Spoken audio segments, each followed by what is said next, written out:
আসসালামু আলাইকুম। আপনারা দেখছেন জিন জাদুর চিকিৎসা। আমি আছি আপনাদের সঙ্গে শফিকুল ইসলাম সবুজ। তো প্রতিনিয়ত প্রতিবারের যেভাবে আপনাদের সামনে আমি ভিডিও নিয়ে হাজির হই, ঠিক আজ ওইভাবেই ভিডিও নিয়ে হাজির হয়েছি। তো আপনাদের সামনে এমন একটা বিষয় কথা বলবো, সেই কথাগুলি হচ্ছে যে এই লাইনে যারা নতুন কাজ করতেছেন, যাদের কাছে ভালো কিতাব নেই, আপনারা কিতাবগুলি সংগ্রহ করেন। যেখান থেকে পারেন জিন জাদুর চিকিৎসা করার জন্য ভালো শক্তিশালী কিতাব যাদের কাছে নাই, তারা কিতাবগুলি দ্রুত সংগ্রহ করেন। ইনশাআল্লাহ ভালোভাবে চিকিৎসা করতে পারবেন, এক।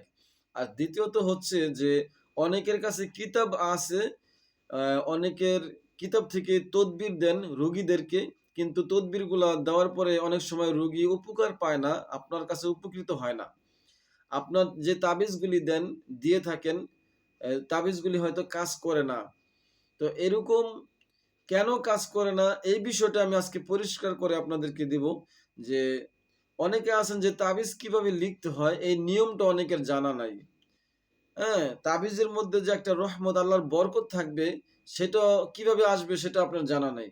তো আপনারা যারা নতুন এই লাইনে চিকিৎসা শিখতেছেন বা করতেছেন টুকটাক, তাদের উদ্দেশ্য বলবো যে যখন আপনারা কোনো তাবিজ লিখবেন রুগীদের জন্য, তখন শুরুতে আপনার অজু থাকতে হবে। এক নাম্বার হচ্ছে, আপনার যদি অজুই না থাকে তাহলে আপনারা হাজার তাবিজ লিখে দিলেও কাজ হবে না।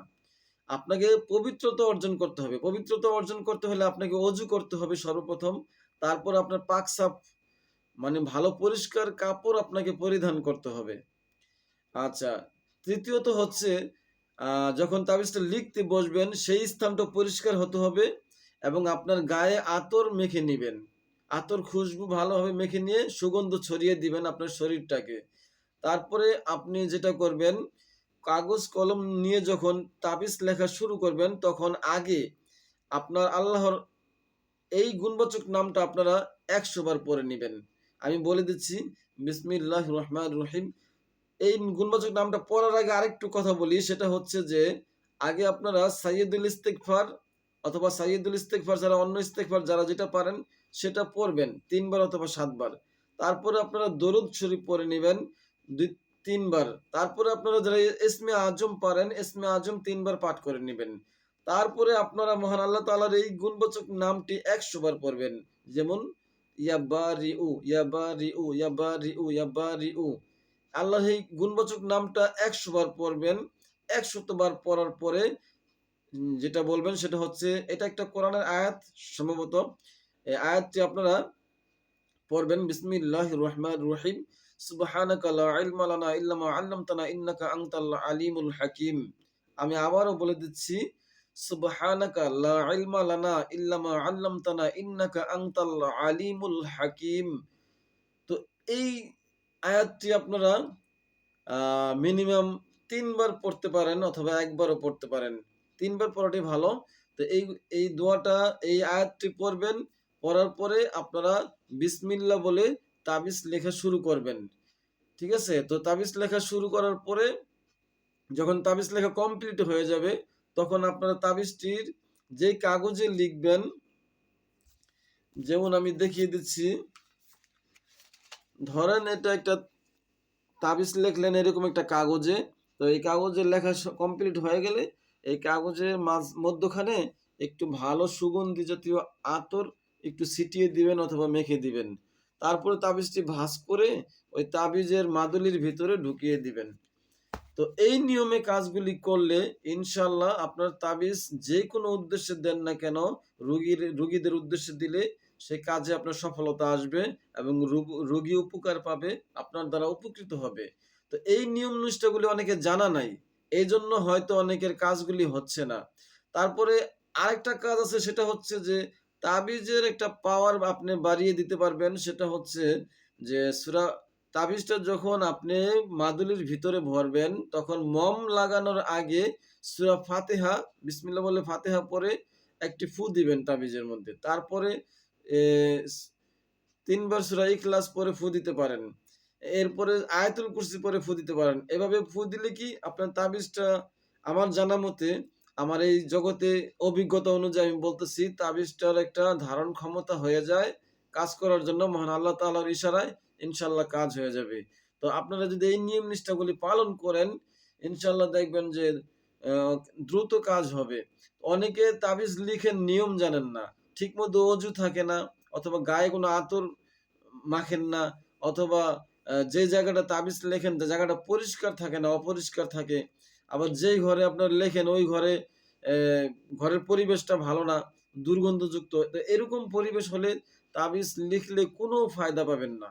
তো আপনারা আল্লাহ তাআলা কোরআনে বলছেন যে, "আমি ২ শ্রেণীর মানুষকে খুবই ভালোবাসি যারা আমার প্রতি তওবা করে বেশি, বেশি।" আর আরেক শ্রেণীর মানুষ হচ্ছে যে যারা পবিত্রতা অর্জন করে, সবসময় পাক পবিত্র থাকে এবং যারা বেশি, বেশি তওবা করে আমার উপর তার গুনাহ মাফের জন্য নিজের ক্ষমা চায় বারবার। তো এই ধরনের ব্যক্তিকে আল্লাহ তাআলা খুব পছন্দ করেন। এজন্য সবসময় যেকোনো আমল করবেন আল্লাহর উপর তাওয়াক্কুল করে করবেন এবং সাইয়্যিদুল ইস্তিগফার অথবা যেকোনো ইস্তিগফার পড়বেন বেশি, বেশি। ইস্তিগফার পড়লে আর পাক পবিত্রতা অর্জন করলে আল্লাহ আপনাকে যেভাবে হোক সাহায্য সহযোগিতা করব। হ্যাঁ? আপনার কাজে অনেক বরকত লাভ করতে পারবেন আপনি। তা আপনার দ্বারা অনেক রোগী উপকৃত হবে। তো আমি আজকে এই নিয়মটা শিখিয়ে দিলাম যে কিভাবে তাবিজ লিখবেন এবং কিভাবে তাবিজ লিখলে প্রত্যেকটা রোগী উপকার পাবে আপনার দ্বারা। এবং কাজ হবে। মনে করেন একটা শরীরবন্ধে তাবিজ দিছেন, শরীরবন্ধে তাবিজটা লিখছেন কিন্তু নিয়ম নিষ্ঠা কিছুই পালন করেন নাই। হয়তো কাজ নাও করতে পারে। এজন্য পাক পবিত্রতা অর্জন করে তাবিজ লিখবেন। হ্যাঁ? এবং খুব আল্লাহর দিকে তাওয়াক্কুল করে আল্লাহর উপর ভরসা করে লিখবেন। যে তাবিজ কখনোই কাজ করতে পারে না। তাবিজটা আল্লাহর ইশারায় কাজ করবে। ট্যাবলেট ওষুধ খেলে ওই ওষুধের কোনো ক্ষমতা নেই যে আপনাকে সুস্থ করবে।